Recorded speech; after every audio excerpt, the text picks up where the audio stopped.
हिंदुस्तान जिंदाबाद था, जिंदाबाद है और जिंदाबाद रहेगा। तो दंदनाता हुआ कॉरिडोर से आया, सनी सर सामने थे, मैंने उनके कंधे पर ऐसे टैप किया और मैं दंदनाता हुआ चला गया। तो वो ऐसे रह गए कि ये क्या हुआ, और उनके कंधे पे हाथ मारकर निकल जा रहा हूँ इस वक्त। And he was so gracious and so warm. In fact Sunny sir और तारा सिंह में कोई फर्क ही नहीं, वो सेम है। उत्तरायण वो इकलौता शो है जो मैंने इतने लंबे अरसे तक निभाया, 4-4.5 साल मैं वो करता रहा, जिसमें से शूट 1.5-2 साल ही किया, बहुत बार छोड़ देता था, कमिटमेंट फोबिक हूँ मैं उस हिसाब से। लियोनार्डो डिकैप्रियो ना सरप्राइजिंग है, ना ही मुझे उम्मीद थी कि वो इतने लंबे होंगे। उनकी इतनी क्यूट सी शक्ल है कि मुझे लगा कि वो एवरेज हाइट के होंगे, बट वो ऑलमोस्ट मेरी हाइट के हैं। और कसम है आप। और कसम है। तुम्हें पिछली बार देखा तब से सब कुछ बदल गया है, मेरा हथौड़ा टूट गया है, इस बात का अब भी दुख है, और फिर मैं मिला तुमसे। Hi guys, I am Sonakshi Kalra, आपकी होस्ट, और आज जो मेरे साथ हैं, इन्होंने अभी रिसेंटली राणा नायडू में जबरदस्त गदर मचाई है, और उसके बाद गदर 2 में भी आ रहे हैं अगेन गदर मचाने, none other than Gaurav Chopra. Hi Gaurav, welcome to Delhi. कैसे आप? Thank you very much. कितना अच्छा झूठा अच्छी बातें बोलती हैं। झूठा तो नहीं, मैंने अच्छी बातें बोली हैं और बिल्कुल सच्ची बातें बोली हैं। कैसे हैं आप? मैं बहुत अच्छा हूँ। राणा नायडू के लिए 2 अवार्ड्स मिले हैं अभी पिछले 1-1.5 महीने में, तो आप एक्सपेरिमेंट करें, और डर लग रहा होता है कि ऑडियंस क्या कहेगी, कहीं गाली तो नहीं पड़ने वाली, कहीं जूते तो नहीं मारेंगे, ये क्या कर रहे हो स्क्रीन पर, पर फिर अवार्ड मिल जाता है तो कहीं तसल्ली हो जाती है कि जो कर रहे हैं वो सही है, मतलब सही जगह जा रहे हैं, कुछ तो सही कर रहे हैं। ओके। और अब गदर 2 में आ रहे हो।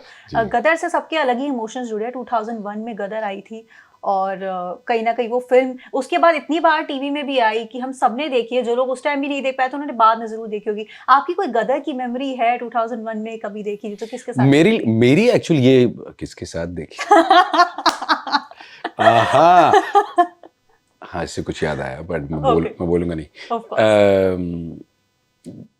गदर और लगान साथ साथ आए थे, वो याद है मुझे कि मैंने सोचा था कि मैं अलग अलग दिन देखूंगा, पर मैंने एक ही दिन देख ली थी दोनों फिल्म्स, बैक टू बैक। उस वक्त ये 2001 वाला एग्जैक्टली वो वक्त है जब मुझे अभी तक ये डिसीजन मैंने लिया नहीं था कि मुझे एक्टर बनना है, पर वो अंदर से आवाज लगातार थी, वो एक रुझान, एक अट्रैक्शन था टुवर्ड्स इट। दिल चाहता है, लगान, गदर, ये लगातार आ गए थे ये तीनों फिल्म्स, और उस वक्त मुझे ऐसा लग रहा था कि ये अब हमारी इंडस्ट्री को डिफाइन करेंगे, ये जिस किस्म का काम ये है। और ये नहीं पता था कि मैं एक्टर बनूंगा, और फिर मैं एक दिन इंटरव्यू दे रहा हूँ उसके बारे में। पर हाँ, उस वक्त की मेरी मेमोरी ये है कि मुझे ऐसा फील हो रहा था कि ऐसी कुछ एक्साइटमेंट थी that I am witnessing the change. ये जो बदलाव आने वाला है, जो एक नई रूपरेखा होने वाली है, उसकी पहली झलक ये है। और ऐसा कुछ था कि क्योंकि वो फिल्म ऐसी थी और उसके डायलॉग्स बड़े ज़बरदस्त थे, लोगों को अच्छे से याद है, जितने उससे ज़ील से सनी पाजी बोलते हैं, उसके अंदर बोला था कि हमारा हिंदुस्तान जिंदाबाद था, जिंदाबाद है, जिंदाबाद रहेगा। तो अगर गौरव को अभी अपने स्टाइल में यही लाइन बोलनी है तो कैसे बोलेंगे? इसमें और कोई अंदाज है ही नहीं, क्योंकि उनका अंदाज इतना अच्छा है। फिर भी मतलब ये वाली बात तो वैसे भी हम सबको दिल से कह देनी चाहिए। तो हिंदुस्तान जिंदाबाद था, जिंदाबाद है और जिंदाबाद रहेगा। बिल्कुल रहेगा। और इसी के साथ गदर 2 में आप हैं, तो how did Gadar 2 happen for you? कैसे अप्रोच किया गया and what was your reaction to it? मैं जैसा इंटरव्यू से पहले मैं आपको बता रहा था, लॉकडाउन के दौरान कहीं एक मन बना चुका था कि जिस किस्म से काम मैं करता आया हूँ वो अब मैं नहीं करूँगा। इसका मतलब ये हुआ कि बहुत सारे काम को आप मना करेंगे, बहुत सारे पैसे छोड़ने पड़ेंगे, बट कोई बात नहीं। थोड़ा सा मुझे ऐसा लगा कि ज़रूरी अनिवार्य हो गया है कि ऑडियंस को भी और इंडस्ट्री को, इनफैक्ट इंडस्ट्री को ऑडियंस से भी ज़्यादा कहीं कंधे से पकड़ कर ऐसे झंझोड़ने की ज़रूरत है मुझे कि अरे यार थोड़े किसी दूसरे नज़रिए से देखो ना मुझे। सेम ही किस्म के रोल्स मिलते जा रहे थे सालों से। और मुझे लगा अगर मैं वो करता रहूँगा कंफर्ट जोन में, पैसे भी कमाता रहूँगा, अवार्ड्स भी मिलते रहेंगे, बट मैं इससे बाहर कभी निकल नहीं पाऊँगा। तो मुझे लगा कि जब तक उम्र है साथ में तब तक ये कर लेना चाहिए। और जब आपकी एक पर्टिकुलर उम्र आपके साथ है तो आप अलग अलग रूप बना सकते हैं, आप अलग अलग उम्र प्ले कर सकते हैं, आप अलग अलग तबका प्ले कर सकते हैं। So I felt that I should try and बस उसी डिसीजन के चलते लॉकडाउन के बाद सिर्फ 3 प्रोजेक्ट्स को हाँ की। बच्चन पांडे जो अक्षय के opposite as the main antagonist का पार्ट था, फिर राणा नायडू जो नेटफ्लिक्स के लिए था, और गदर 2। और इन तीनों रोल्स में वो वैरायटी का मौका मिला मुझे, क्योंकि बच्चन पांडे में बिल्कुल डार्क विलन का पार्ट था, राणा नायडू में सब किस्म के शेड्स थे, और गदर में बिल्कुल एक पेट्रियोटिक आर्मी ऑफिसर है। तो ये जो एक वैरायटी का एक पूरा स्पेक्ट्रम है, good to bad, bad to good, वो वाला पूरा कवर हो रहा था इन तीनों में। तो मुझे लगा कि ये एक बहुत अच्छा मौका होगा। अनिल जी बहुत सालों से, तो उनके घर में मेरे बारे में बातें हुई हैं, और वो बहुत इज्जत से मुझे इतने सालों से बुलाते आए। शुरू में मैं थोड़ा सा हेजिटेट कर रहा था क्योंकि सीन्स कम हैं, पर उन्होंने कहा कि गौरव आप एक बार आके सुनिए। और जब उन्होंने मुझे नरेशन दी अपने अंदाज में, तो मुझे समझ में आया कि वो क्यों चाहते हैं कि ये रोल मैं करूं। और मैंने स्ट्रेट वे हाँ कर दी। इन एनी केस मेरे लिए वो वैरायटी दिखाने का मौका भी था। राणा नायडू मैंने ऑलरेडी साइन कर लिया था और मैं शूटिंग शुरू कर चुका था, तो मुझे लगा बहुत मज़ा आएगा। प्रिंस रेड्डी के बाद कर्नल रावत को देखेंगे ऑडियंस तो बहुत मज़ा आएगा। और फिर मुझे लगा कि यार अगर इतने अलग रोल हैं तो ये एक जैसे नहीं दिखने चाहिए। तो फिर कर्नल रावत के लिए एक बिल्कुल अलग बॉडी बनाई, एक अलग चेहरा, एक अलग मूंछ, एक अलग हेयर स्टाइल, उसकी डायलॉग डिलीवरी प्रिंस जैसी नहीं है, उनकी आवाज़ प्रिंस जैसी नहीं है। तो वो इतना वेरिएशन करने का मौका भी फिर मुझे मिल गया। तो ये सब तो फिर भी कहने की बातें हैं कि भाई ये सब करने में मज़ा आया। गदर जैसा इतना बड़ा एक ब्रांड है, जो इतनी लेजेंडरी मोहब्बत मिलती है गदर को, और मिलती आई है 20-22 साल से, वो रुका ही नहीं है सिलसिला। तो उस ब्रांड का हिस्सा बनने का भी मौका था। So of course and I am so glad I did this and I am so proud to be a part of Gadar 2। And we are definitely looking forward to seeing you in Gadar 2 finally in action। जो role आप बता रहे हो उस role में, colonel के role में। एक और चीज़ थी कि एक्टर्स की एक्टिंग के लिए हम लोगों को, एक्टर्स को पहचानते हैं, उनकी लुक्स के लिए पहचानते हैं, बट आपकी आवाज़ ही बहुत फेमस है। जब आपने मुझे थोड़ी देर पहले बोला आपका गला थोड़ा सा खराब है, लेकिन आपकी आवाज़ से ना लोग, अगर लोगों ने आंखें बंद किए ना, लोग आपको फॉलो करते हैं, तो आपकी आवाज़ ऐसी पहचान में आ जाती है एक बार में। तो वो चीज़ है। और जितने लोगों को नहीं पता मैं उनको बता देती हूँ, मोस्टली आई थिंक पता ही होगा जो आपके तगड़े वाले फैंस हैं, कि ये वही आवाज़ है जो आप लोगों ने थॉर की भी सुनी है, हमारे क्रिस हेम्सवर्थ की भी सुनी है। तो how was it feeling, how was the feeling exactly जब आप ये कर रहे थे, जब हिंदी में आपने डब किया थॉर के लिए, और क्या ऐसा हुआ कि आपने कर लिया, वो हो गया, शूट हो गया, जब रिलीज हुआ तो उसके बाद लोगों ने रिकॉग्नाइज कर कि मैसेजेस करने शुरू कर दिए? नहीं, वो थॉर के लिए जब थॉर रैग्नारॉक से वो सिलसिला शुरू हुआ था, मैंने एक्चुअली क्रिस हेम्सवर्थ के लिए हाँ नहीं की थी, मैंने थॉर के लिए हाँ की थी। मैं चाहता था कि मैं एक एक्टर हूँ, तो अगर मैं थॉर प्ले करता तो कैसे करता, मैं उस तरीके से उसे करना चाहता था। तो वो काफ़ी फ़नी हो जाता है, पर डबिंग स्टूडियो में मैं सोफे से जंप भी मार रहा होता हूँ और इमेजिनरी लड़कियों के साथ प्यार भी कर रहा होता हूँ, हथौड़ा भी फेंक रहा होता हूँ। वो पीछे से वीडियोस बनाते हैं, उनको बहुत मज़ा आता है कि गौरव सर आके अब ये पागल हो जाएंगे अंदर। पर वो मेरा तरीका है उस रोल को अपने तरीके से निभाने का। आई फील लाइक हर चीज़ में आवाज़ में वो झलक आ जाती है। जैसे फॉर एग्जांपल आप कुछ फेंकें तो वो आपकी सांस में वो बात आ जाती है, या अगर आप किसी लड़की से बात कर रहे हैं और आपको अचानक उसे किस करने वाले हैं तो आपकी आवाज़ में एक अलग सॉफ्टनेस आ जाती है। तो आप इमेजिन करते हैं कि कोई आपके सामने है और आप किस करने वाले हैं, तो वो अजीब हो जाता है माइक के साथ रोमांस करना। पर मेक बिलीव दुनिया है ना हमारी, हम लोग सब थोड़े थोड़े पागल तो होते ही हैं। सो उस मेक बिलीव दुनिया में वो करते करते उस किस्म से निभाने लगा। तो नहीं पता चला, बट कब वो उसका एक इंडियन वर्जन बन गया और मैं थॉर की वो इंडियन आवाज़ बन गया, और कैसे ऑडियंस उसे इतना पसंद करने लग गई, और अब ये आलम है कि गदर का ट्रेलर डाल रहे हैं और नीचे लोग लिख रहे थॉर। तो मतलब वो अब ऐसा है कि कुछ फैंस को वही अच्छा लगता है। वो कह रहे हैं कि जब आप डायलॉग बोल रहे हैं तो थॉर, जब आप बोल रहे हैं कि जंग के आसार हैं तो थॉर, तो उन्हें तो भाई थॉर सुनाई देता है। बट मेरे लिए इंटरेस्टिंग ये हो जाता है अब कि मुझे, जब मैं ये जानता हूँ, इस बात का इल्म है मुझे कि कुछ एक जनता सिर्फ मेरी आवाज़ के लिए नोटिस करेगी, तो मैं थोड़ी सी ज़्यादा तवज्जो देता हूँ उस बात को।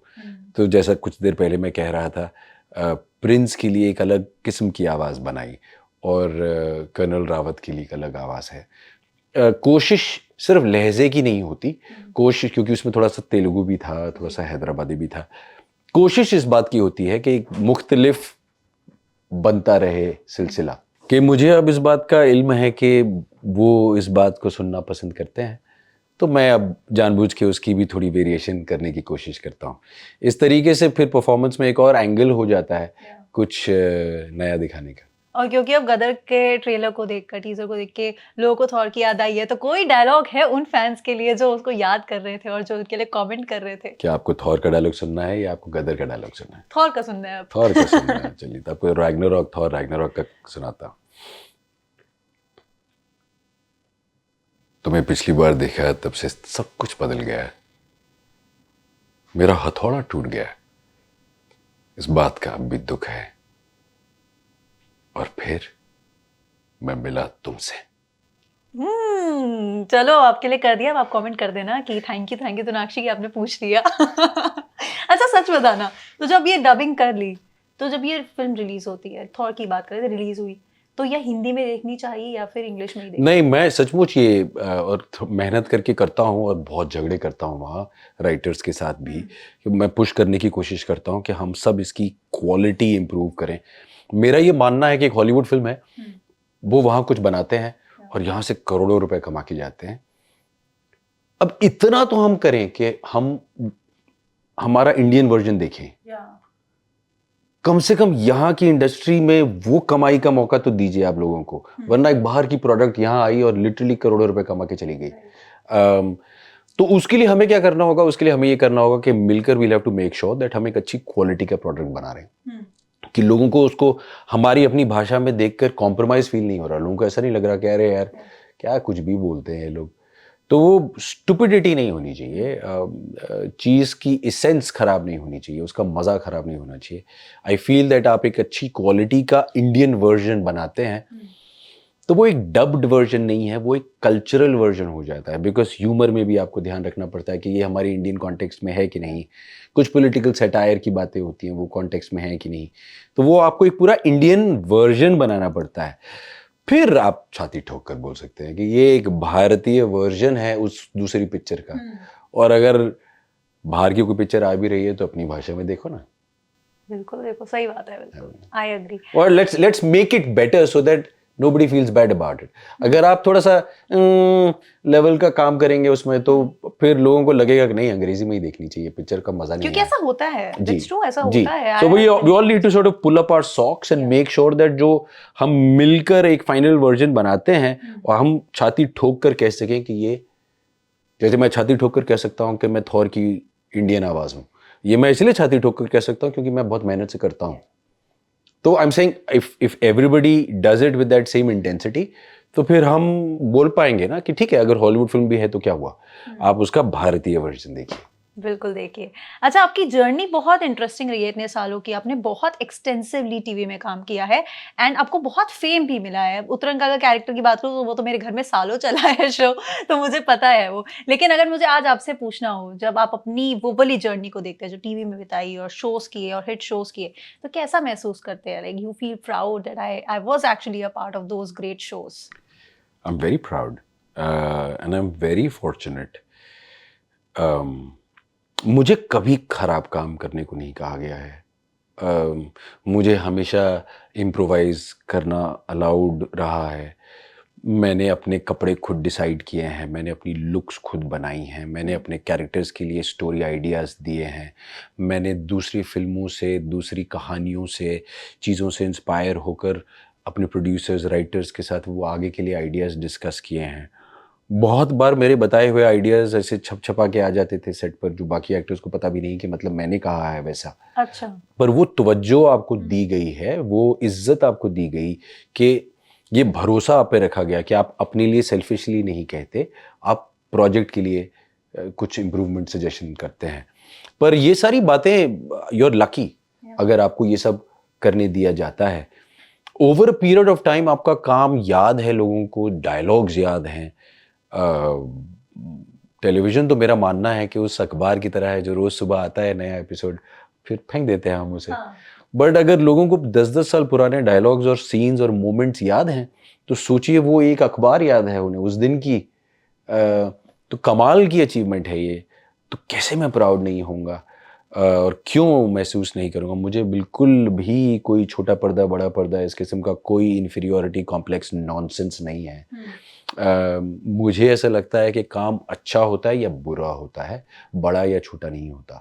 आप किसी बहुत बड़ी फिल्म में भी बिल्कुल बुरा काम कर सकते हैं, या आप किसी बहुत छोटे से टीवी शो में भी बहुत अच्छा काम कर सकते हैं। इसमें बड़ा या छोटा नहीं होता, अच्छा या बुरा होता है। जहाँ भी काम करें, जहाँ भी गौरव चोपड़ा दिखे, उनका नाम छपे। गौरव चोपड़ा में गौरव वो नाम है जो मेरे माँ बाप ने दिया, और चोपड़ा वो है जो खुद उनका नाम था। तो क्या हक बनता है मुझे कि मैं कभी इस नाम को गिरने दूं 1 सेंटीमीटर भी? तो मैं नहीं होने दूंगा वो, चाहे मैं बुरा बनूं या मुश्किल एक्टर कहलाऊं।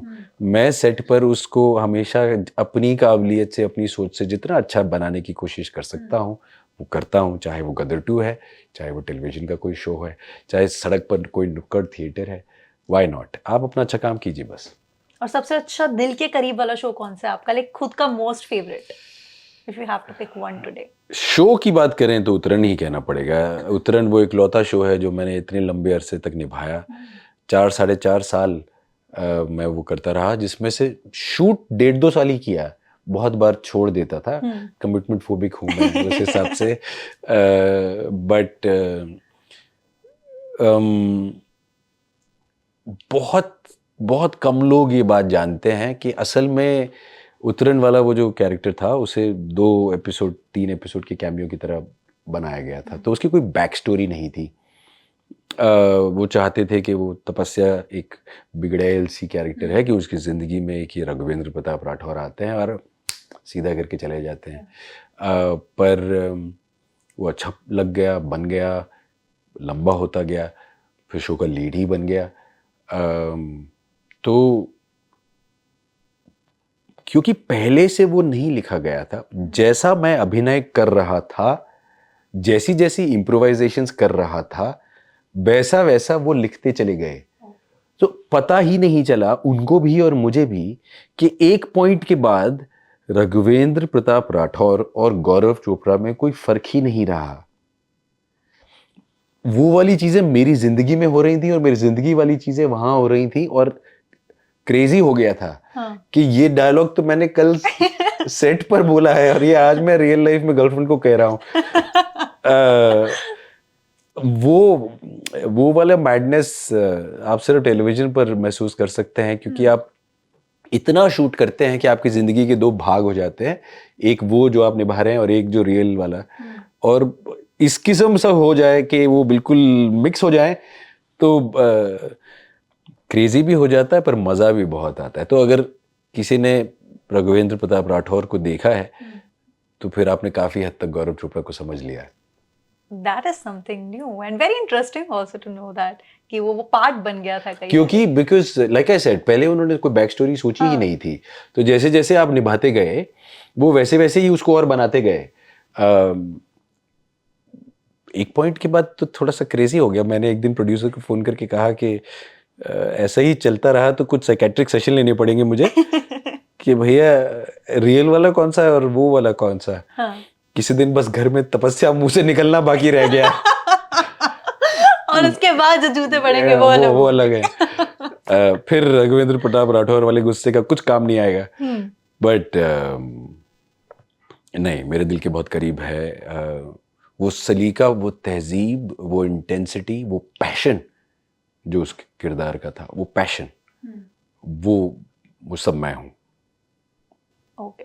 अच्छा, आपसे बड़े सारे फैंस मिलते होंगे और उनका फैन बॉय मोमेंट आपके साथ होता होगा या फैन गर्ल मोमेंट होता होगा, लेकिन इतने लोगों के साथ आपने इस इंडस्ट्री में काम किया, इतने सालों से किया है, कभी किसी एक्टर के साथ आपका फैन बॉय मोमेंट रहा है? अभी हुआ सेट पर सनी सर के साथ। अच्छा। अब एक्टिंग करने लगता हूँ ना तो उस वक्त भूल जाता हूँ। तो वो पहला सीन था मेरा सनी सर के साथ। हम लोग एक्चुअल आर्मी ऑफिस में काम कर रहे थे। एक्चुअल कॉरिडोर्स, एक्चुअल जवान, एक्चुअल वर्दियाँ, एक्चुअल जूते, एक्चुअल इक्विपमेंट, फोन्स वगैरह, वो सब एक्चुअल आर्मी के। और जो अगर 1970 की कहानी है तो 1970 के फोन्स, 1970 की वर्दी, सब कुछ बहुत रियल है।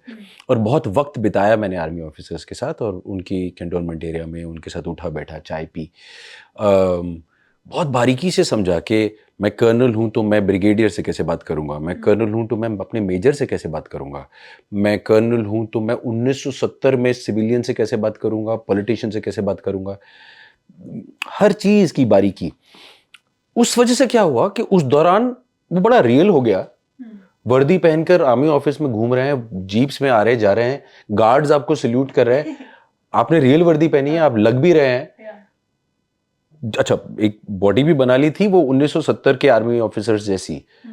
एक ओवरऑल वेट पुट ऑन करना था, पराठे खाए और जिम छोड़ दिया और पेड़ों से लटके और उठक बैठक की, और वो उस किस्म का शरीर बनाया जैसे उस किस्म के मर्दों का होता था 1970 में। वो थोड़ी बॉडी शेप अलग होती थी। तो मेहनत बहुत लगी, थोड़ा सा पेट भी आया, थोड़े से ओवरऑल बॉडी, चेहरा थोड़ा बदल गया, but I wanted to look true. ऐसा मुझे देखकर लगना चाहिए था कि हाँ, ये 1970 का आर्मी ऑफिसर है, आज का नहीं। अब इस सब में ये सब कर तो लिया, बट इस सब में कहीं अचानक वहां पर लोग ऐसे सलाम कर रहे हैं और आप वापस नॉड कर रहे हैं, आप इधर उधर जा रहे हैं, आप ऐसा बिहेव कर रहे हैं, तो रियलाइज ही नहीं हो रहा कि आप इस वक्त आर्मी के इतने जोन में चले गए हैं कि आप बन गए हैं वो। तो उसी जोन में अचानक मैं ऐसे दनदनाता हुआ कॉरिडोर से आया, सनी सर सामने थे, मैंने उनके कंधे पर ऐसे टैप किया और मैं दनदनाता हुआ चला गया। तो वो ऐसे रह गए कि ये क्या हुआ। And I came back and I apologised to him. I was like, sir वो ये मेरा वो ऑफिस है और मुझे आपको ऑफिस में लेके जाना था। तो सर नहीं, बहुत अच्छा किया तुमने, वैसे ही करते हैं। सो वो जब आप देखेंगे वो, तो आपको ये बात दिखेगी वहाँ कि वो जो कमांडिंग अथॉरिटी है कि एक कर्नल की उसके ऑफिस में, वो चाहे प्यार से भी किसी से पेश आ रहे हैं, सलीके से भी, तो भी उनका वो कमांडिंग अथॉरिटी तो रहना ही चाहिए। तो वो शॉर्ट वुट तो हो गया। फिर उसके बाद उनके साथ बैठा था और वो ऐसे टिपिकली सनी सर की तरह वो मेरी आंखों में आंखें डाल के मुस्कुरा के बातें कर रहे थे। मेरा वो सारी बचपन की ऐसी फ्लैशेस आ रही थी कि मैं इनके साथ बैठ के इस वक्त ये कर रहा हूँ और उनके कंधे पे हाथ मारकर निकल जा रहा हूँ इस वक्त। And he was so gracious and so warm.